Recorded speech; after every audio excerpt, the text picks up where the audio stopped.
ನಮಸ್ಕಾರ ಎಲ್ಲರಿಗೂ welcome back. ನಾನು ಮಂಜು, ನೀವು ನೋಡ್ತಿದ್ದೀರಿ ಮಂಜು ಸ್ಟೋರೀಸ್.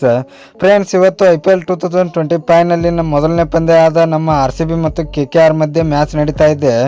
ಈ ಪಂದ್ಯದಲ್ಲಿ ನಮ್ಮ RCB ತಂಡದ ಬೌಲಿಂಗ್ ದಾಳಿಗೆ KKR ತಂಡ ತತ್ತರಿಸಿ ಹೋಗಿದೆ ಅಂತ ಹೇಳ್ಬಹುದು.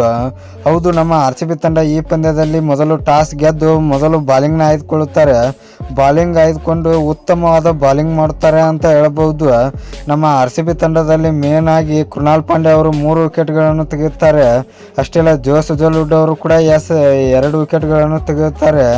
ಇನ್ನು ಎಸ್ ದಯಾಳ್ ಅವರು ಕೂಡ 1 ವಿಕೆಟ್ ಮತ್ತು ಸುಯೇಶ್ ಶರ್ಮಾ ಅವರು 1 ವಿಕೆಟ್, ರಸಿಕ್ ದರ್ ಅವರು ಕೂಡ 1 ವಿಕೆಟ್ನ ತೆಗೆಯುತ್ತಾರೆ. ಒಟ್ಟಿನಲ್ಲಿ ನಮ್ಮ RCB ತಂಡದ ಎಲ್ಲ ಬೌಲರ್ಗಳು ಕೂಡ ಚೆನ್ನಾಗಿ ಬಾಲಿಂಗ್ನ ಹಾಕಿದ್ದಾರೆ. 3 ಓವರ್ನಲ್ಲಿ ಕೇವಲ 9 ರನ್ನನ್ನು ಕೊಟ್ಟಿದ್ದರು. ಆದರೆ ಪವರ್ ಪ್ಲೇಲೆ 3 ಓವರ್ನನ್ನು ನಮ್ಮ RCB ತಂಡ ರನ್ ಭಾಳಷ್ಟು ನೀಡಿತು.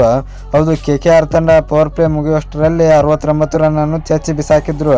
ಒಟ್ಟಿನಲ್ಲಿ ನಮ್ಮ RCB ತಂಡ ಕಡೆ ಮೂಮೆಂಟ್ನಲ್ಲಿ ಬಾಲಿಂಗನ್ನು ಚೆನ್ನಾಗಿ ಹಾಕಿ KKR ತಂಡದ ಸ್ಕೋರನ್ನು ಕೇವಲ 174 ರನ್ಗೆ ಮಾತ್ರ ಕಟ್ಟಿ ಹಾಕಿದ್ರು.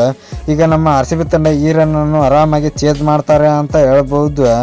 KKR ತಂಡದ ಪರವಾಗಿ ಸುನಿಲ್ ನಾರಾಯಣ್ ಮತ್ತು ಅಜಿಂಕ್ಯ ರಹಾನೆ ಅವರು ಉತ್ತಮವಾದ ಪಾರ್ಟ್ನರ್ಶಿಪ್ಪನ್ನು ನೀಡಿದರು ಅಂತ ಹೇಳ್ಬೋದು. ಒಟ್ಟಿನಲ್ಲಿ ಈ ಪಂದ್ಯದಲ್ಲಿ ನಮ್ಮ RCB ತಂಡ ಜಯಗಳಿಸುತ್ತೆ ಅಂತ ಹೇಳ್ಬೋದು. ಈ ವಿಡಿಯೋ ಇಷ್ಟ ಆದರೆ ಲೈಕ್ ಮಾಡಿ, ಶೇರ್ ಮಾಡಿ, ಸಬ್ಸ್ಕ್ರೈಬ್ ಮಾಡಿ. RCB ಬಗ್ಗೆ ಪ್ರತಿಯೊಂದು ಅಪ್ಡೇಟ್ ಬರ್ತಾ ಇರುತ್ತೆ, ಅದಕ್ಕೆ ಸಬ್ಸ್ಕ್ರೈಬ್ ಮಾಡಿ. ನಮಸ್ಕಾರ ಫ್ರೆಂಡ್ಸ್.